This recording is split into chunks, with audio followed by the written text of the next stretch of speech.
Hi everyone, and Happy New Year! This is actually the first edition of Southasiasphere, our monthly roundup of news events and developing stories across South Asia for 2022. I'm Raisa, and I'm joined by my colleagues Shubhankar, Marlon, and Shweta. Hi guys! Hello. Hi. Hi. So, our big story in this edition is on South Asia's contentious relationship with the IMF. In Around Southasia in 5 minutes, we're talking about the junta's prosecution of election officials in Myanmar, crackdowns on freedom of the press in Kashmir, India's 2022 budget, and a new bill from the Maldives that seeks to suppress protest against the MDP's foreign policy. Let's begin by talking about the IMF. So at the beginning of this month, the IMF approved a $1 billion loan to Pakistan, which is part of a 39-month loan program. Now, this was the sixth tranche of the $6 billion bailout package, which was to be paid in the course of 3 years. Now, this bailout was agreed back in 2019, but it stalled and was suspended for some time owing to delay in Pakistani government complying with the requirements of IMF. But it was renewed in November last year. Back in April 2020, the IMF released $1.4 billion to Pakistan, helping it handle an economic crisis amid a surge in fatalities from the COVID-19 pandemic. Now, while the IMF comes up with best practices, at times the overall impact of large fiscal tightening can push these economies into recession. So in this edition, we thought we would take a look at the role of the IMF in the region and bring out some of the inevitable debates that spring up when the IMF is involved. Marlon, how is, the IMF and its role perceived in Pakistan? That's always an interesting question, Raisa, since IMF interventions are often fiercely debated. And this was the same case in Pakistan. Now, for example, like I mentioned before, just last year, there were negotiations and renegotiations between Pakistani government and the IMF, even after the deal was agreed. But in general, some of the major criticisms directed at the IMF are that the conditions that are tied to the loans and at times the structural changes that the states must effect, like privatization of state-owned enterprises, deregulation, and bureaucratic processes. Another criticism is how these bailouts may lead to moral hazard, which refers to the possibility of bailouts encouraging more borrowings. Now, this is especially true when it comes to corporates that are deemed too big to fail. That's really interesting, Marlon. In Sri Lanka also this is kind of relevant because there's currently this debate going on about whether or not to seek a bailout from the IMF because, if you've been following Sri Lanka, we are currently grappling with a serious economic crisis due to Sri Lanka's dwindling foreign currency reserves, which is largely due to, debt repayments, a lot of which are due in the next few years. Now, the impacts of this are already being felt.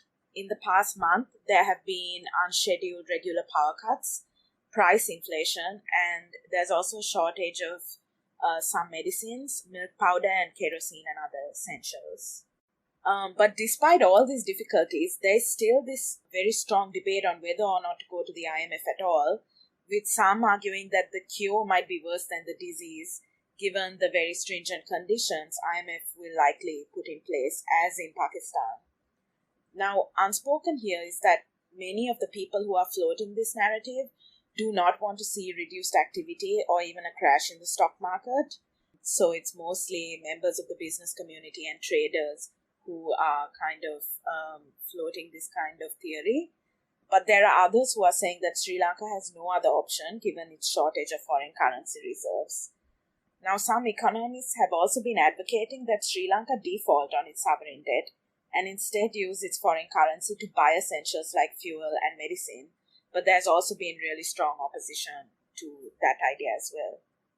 Yeah, Raisa, but I was curious what the government's or the central bank's stance on this whole issue and on the IMF is. Have they been making any official statements? Yeah, so the government has, as is usual, it's issuing quite contradictory statements. So while the central bank governor Nibad Cabral has said that Sri Lanka will not seek financial assistance from the IMF, the finance minister Basil Rajapaksa has seemed quite open to the idea, and indeed a team from IMF was expected to visit the country to provide technical assistance, which Cabral is saying is just a routine program on macro fiscal capacity building. So he's continuing to deny that Sri Lanka will seek an IMF loan. And in the meantime, of course, the central bank has artificially pegged the Sri Lankan rupee at around 200 rupees to $1. And this doesn't really appear to be giving investors confidence. This is particularly so, as some media has reported, that more money is being printed in order to maintain this artificial rate, which is only leading to further devaluation of the rupee. That's very interesting because it's very similar to what happened in Pakistan. Now, one of the preconditions of the IMF was a devaluation of the Pakistani currency, which according to them was artificially valued. Now, the IMF proposed a market-based exchange rate mechanism, which will see limited intervention by the central bank. So, 4 days after the deal was agreed in 2019, the Pakistani rupee weakened and dropped by almost 4%. But on the other hand, in the last quarter of 2021, when the government was trying to renegotiate the IMF deal, the currency weakened once again to record levels, and inflation rate became the fourth highest in the world, as reported by The Economist. Yeah, and currently even Sri Lanka's inflation has been, quite high, as I mentioned earlier as well. But yeah, coming back to the Sri Lankan case, so far what Sri Lanka is doing is they're trying to use tools like currency swap to ease their debt. So India has so far offered Sri Lanka about $1 billion through various lines of credit, including a currency swap amounting to around $400 million and a debt deferral of $550 million for 2 months. On the other hand, China has also entered into a currency swap with Sri Lanka of around $1.5 billion US dollars, which is about 10 billion yuan, as of March 2022. But critics are saying this is only a stopgap measure, especially with foreign debt obligations exceeding $7 billion just this year alone. Sri Lanka has, of course, also turned to more creative ways of paying off its debt. So in December, it was actually reported that Iran had agreed to accept Ceylon tea as payment for past oil imports to the value of $251 million. And meanwhile, Afghanistan is facing its worst economic crisis yet. So before the takeover in August, public services in the country relied heavily on international aid, but much of that funding has been frozen to comply with sanctions imposed on the Taliban, who don't have the volume of resources or the external recognition needed to resume basic functions of government. So most donors and the World Bank and IMF have halted planned transfers of funds, and commercial banks are for the most part closed, and with the currency depreciating, people are unable to afford basic goods. Now this Saturday, the 12th of February, protesters gathered in Kabul to condemn Joe Biden's orders directing half of the $7 billion in Afghan assets held in the US for families of America's 9/11 victims. The order allocates the remaining $3.5 billion for humanitarian aid to a trust fund managed by the UN. Many have criticized the move, claiming that there were alternative ways to legally allow those funds to perform their function, i.e. to support Afghanistan's national currency, given that the reserves rightfully belong to the people of Afghanistan, not any government or group.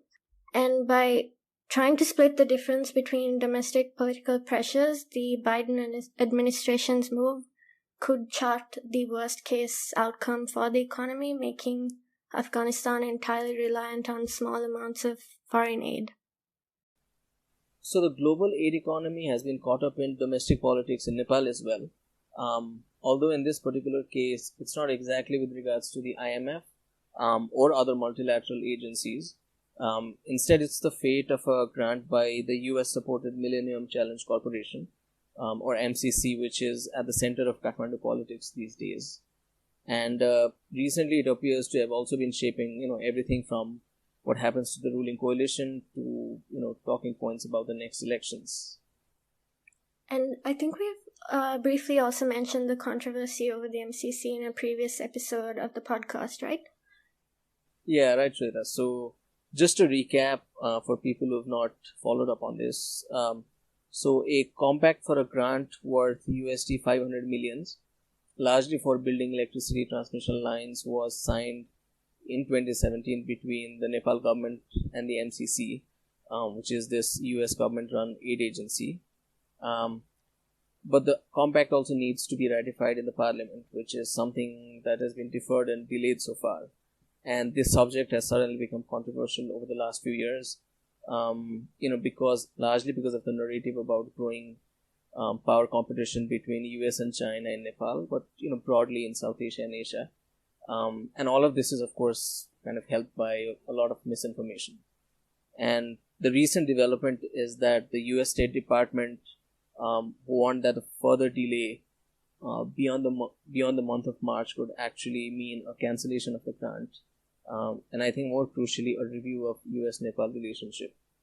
But I'm mentioning this news because it has potential implication for Nepal's relationship with its creditors, which means several multilateral banks, including the IMF, and that's primarily because US and its close allies are important stakeholders in these institutions, but also because it raises questions about Nepal government's ability to honor past deals.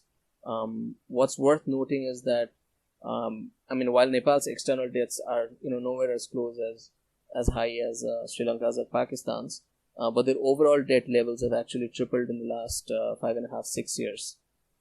And now, this has become a really important concern.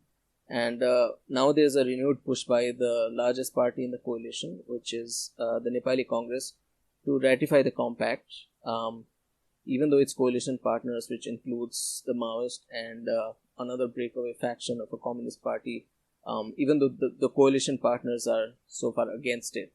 So we'll have to wait and see how things develop over the next few days. Thanks, Shubhanga. And moving on to our next segment, Around Southasia in 5 minutes.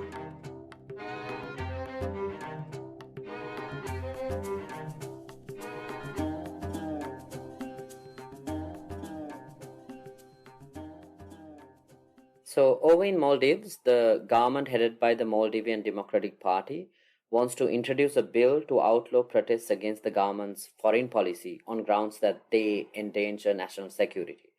Now, this bill is clearly aimed at the India Out movement, which protests against the growing Indian military presence in the Maldives. Now, these protests, they've been going on for about 2 years against the MDP government's perceived proximity to India. Now, the India Out movement believes that India has a large military footprint on Maldivian soil.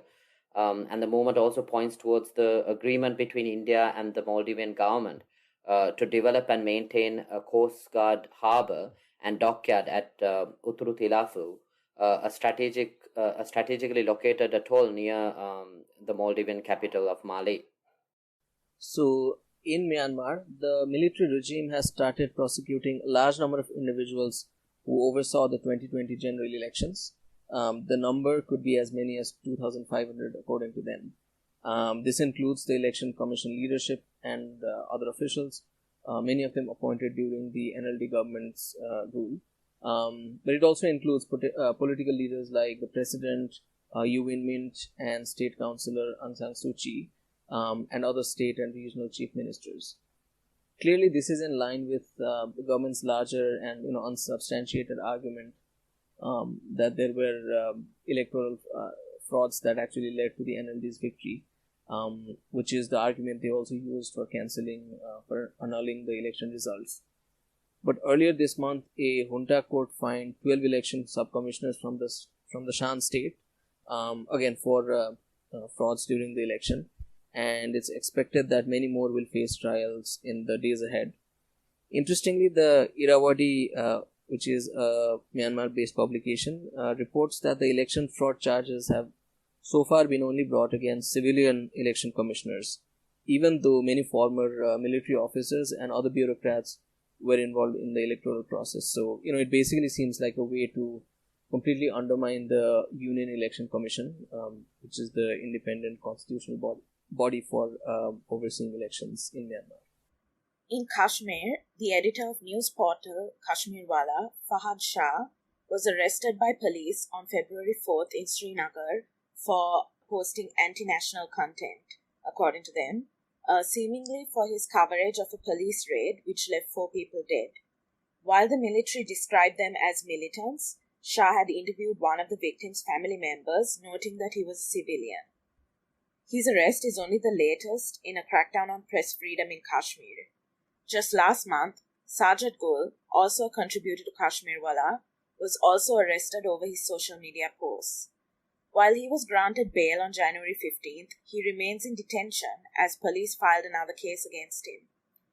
Also in January, a group of journalists forcibly entered the Kashmir Press Club with the help of police and paramilitary and announced themselves as interim office bearers. The fate of the Kashmir Press Club remains uncertain, with elections for new office bearers originally scheduled to be held this month. Several organizations, including the Editors Guild of India, Mumbai Press Club, and Free Speech Collective, have condemned the move. This week, India presented its annual budget for 2022, which goes into effect on the 1st of April. The budget was heavily focused on infrastructure projects with no specific initiatives to boost employment or agriculture, which are India's most pressing economic needs after the pandemic and the devastating lockdown in 2020. In late January, several people protested in Bihar and UP states by setting fire to trains, claiming that the railway sector is biased towards candidates with college degrees, where the minimum requirement was lower. And this recent unrest and new budget has implications for the 5 state elections taking place in the coming weeks, particularly in UP and Punjab, where farmers spent much of last year protesting the new agricultural reforms. But while the farm laws were repealed late last year, budget cuts for rural development programs and decreased food and fertilizer subsidies could create fresh grievances for farmers. And now for our culture section, bookmarked.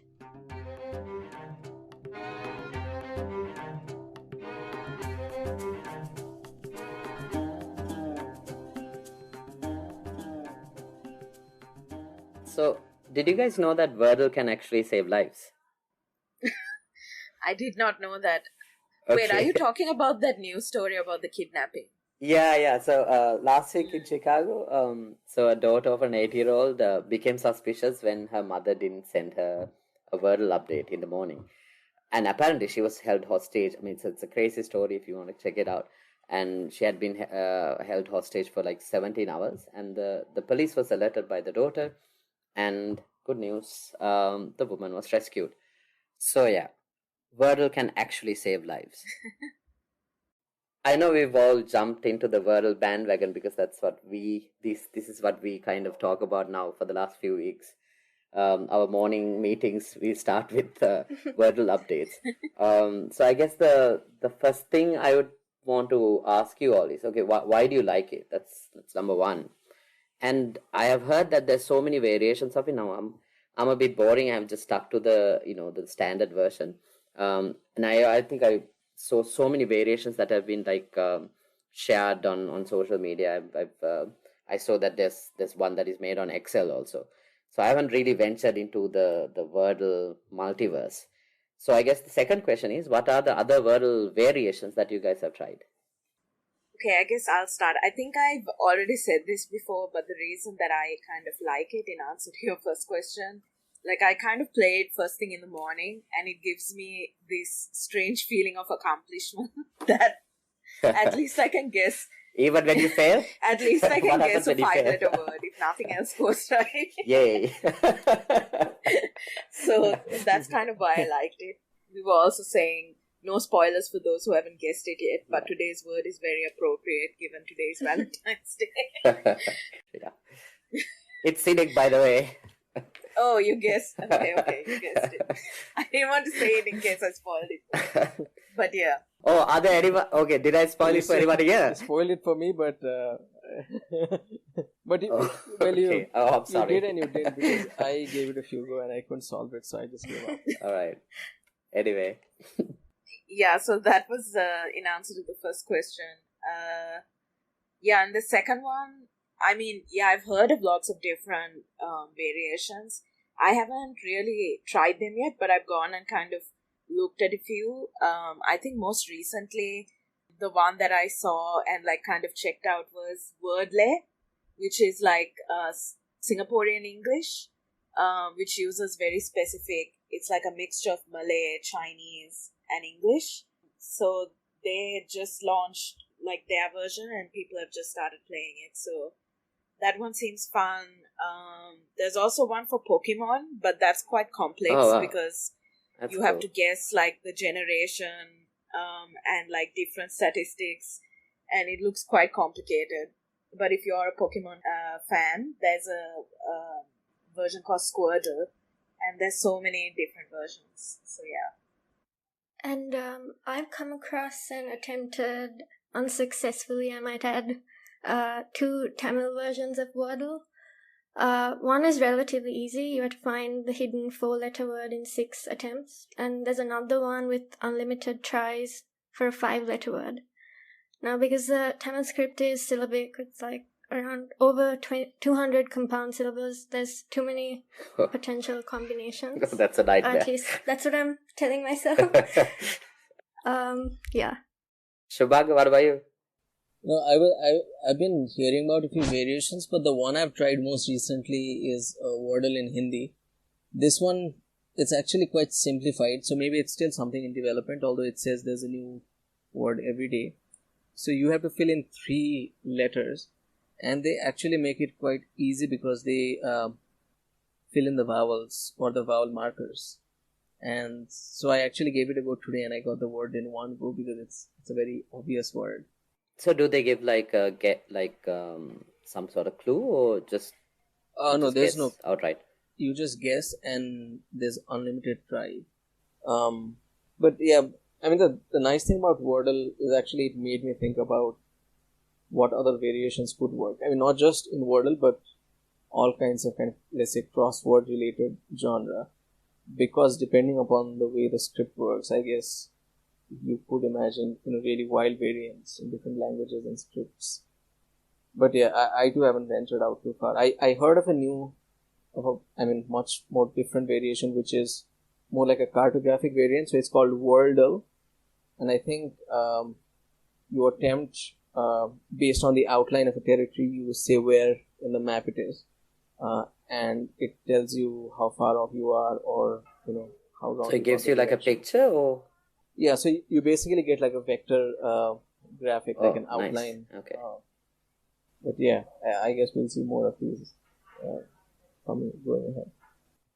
Yeah, and how do you guys feel about the acquisition? I think we have to talk about that too. Yeah. Yeah, I mean, it was a bit, it was certainly concerning because they kind of hinted that it might not remain free for much longer. So far, of course, they just somewhat sneakily one day kind of made the shift, and one day people just were greeted with the New York Times URL. A few people also lost their... Yeah, and plus I think there's some change, right? Like I don't know, for some reason my thing changed, like the keyboard changed, and like the design of it is like kind of slightly different. Slightly changed. But also if you didn't use the same URL, a few people lost their streaks. That was a bit annoying as well for people who have been like playing at a stretch. Yeah, so that's a bit worrying. So what if they like put it behind a paywall? Would you guys pay to play Wordle? No, I don't think I would pay. I mean, I think there's plenty of other free options if you were gonna. Yeah. Or you could play one with of all the these variations variants, Yeah, I want to try out that Excel one. It looked So this guy just like made an algorithm on Excel, and it works just like Wordle. So yeah. Well, the other, I think, important kind of cultural update that for the last few days is the closure of the publication Westland Books. Now, this was a publication house that was taken over by Amazon a few years back, and it's kind of unexpected and sudden closure, I think, has raised a lot of discussion about, whether this was a financial move or whether this was linked to the kind of political and cultural changes we're seeing in India with kind of greater scrutiny and attack on free expression and kind of critical writing. And I think, for me, the more important conversation around this is people talking about the viability of publishing models and where we go ahead, because even with Westland, if it was a financial issue, clearly having a few bestsellers under your belt isn't enough. And there have been several people who've been talking about what might be the way to go ahead. Some suggesting that there's need to have a stronger collection of what's called the middle of the list, I think, books. Amish Mulmi, who is also a contributor and who is also in the publishing industry, had an interesting thread about that. So far, I think Amazon hasn't really given a clear answer to why it closed down beyond saying something about the financial situation. Yeah, there's also been a lot of discussion about what to do about the existing catalog, particularly, the non-fiction catalog, and a lot of people saying that, you need to kind of save the books and everyone's kind of going and like buying the books. But some people have also pointed out that, firstly, like Westland has been owned by different, profit motivated entities for like years now. So maybe, if it's to save them and to prevent them from potentially being pulped, if that is the concern, that maybe the better thing to do is to try to donate it to libraries so that they'll be a continuing life. I think after people made that kind of recommendation, then lots of people kind of started galvanizing to do that, which is good to see. And also a lot of discussion about, finding alternatives in a situation like this when a publishing house suddenly has to close down and a lot of like really interesting books might suddenly have to go out of print, like whether there's some kind of a virtual library or something like that. Although that's quite controversial because of copyright and, authors don't necessarily always like that idea. But something to give places like that a life beyond, potentially being pulped or just going out of print. I mean, like, to your point, Shubhanga, I think it's a very challenging industry, especially to sell non-fiction. I think, that's another discussion for another time maybe. But, for example, in Sri Lanka, it's, there are so many publishing houses, and especially after the pandemic hit, who are struggling to sell anything, basically. And most have, like, basically closed down. Yeah. I also read a news story recently in the Sri Lankan press about prices of paper reams going up significantly. Oh, yeah. And that is impacting the printing industry. The independent publishers a lot more, but maybe even the big players now. Yeah, for sure. I mean, it probably also impacts even newspapers as well, because lots of publishers have to get newsprint, like import newsprint. So on that depressing note, maybe we should move on to our recommendations. I guess I'll start. My recommendation for this month is a website set up by the International Tibet Network, which is a coalition of more than 120 Tibetan organizations. It's called I Will Not Watch, and it's been set up to offer an alternative to watching the 2022 Beijing Winter Olympics as part of a broader campaign. So this website includes links to documentaries on Chinese repression in Tibet, East Turkestan, and Hong Kong, and it also has music from these areas, plus book recommendations, and even an alternate opening ceremony which you can watch. And my recommendation for the month is a new anthology featuring Voices from the Myanmar Revolution called Picking Off New Shoots Will Not Stop the Spring, Witness Poems and Essays from Myanmar. It was edited by Coco Thet and Brian Hammond. They began this project in February 2021, following the military coup in Myanmar, and published the collection this month, marking 1 year since the revolution. The book itself is a collection of witness poems and essays by some of Myanmar's most important contemporary writers, such as Ma Thida, who has actually written for Himal in the past, and other cultural figures, people on the ground and in the diaspora, documenting their experiences and also the traumas they've experienced over the years. And the publishers have made the ebook available for free for those who are interested in reading this collection. So my recommendation is, it's not a recent book and it's kind of very online. So over the past day or so, there's been a lot of kind of Twitter conversation about the fact that well-known and very well-known anthropologist of Southeast Asia, James Scott, was actually writing reports for the CIA back in the 60s. But it's kind of sparked a conversation around the role of social scientists and U.S. intelligence and kind of military strategy.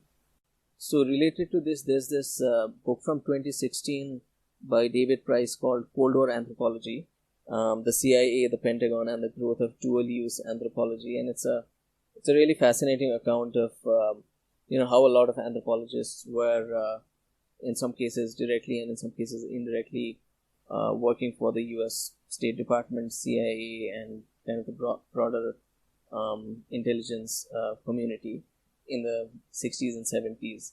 So that's my recommendation.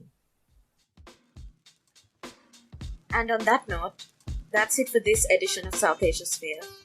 Do head to our website, himalmag.com, to see more of Himal's work. And while you're at it, check out our membership plans and support us. Thanks everyone. Bye. Bye-bye. Bye. Bye.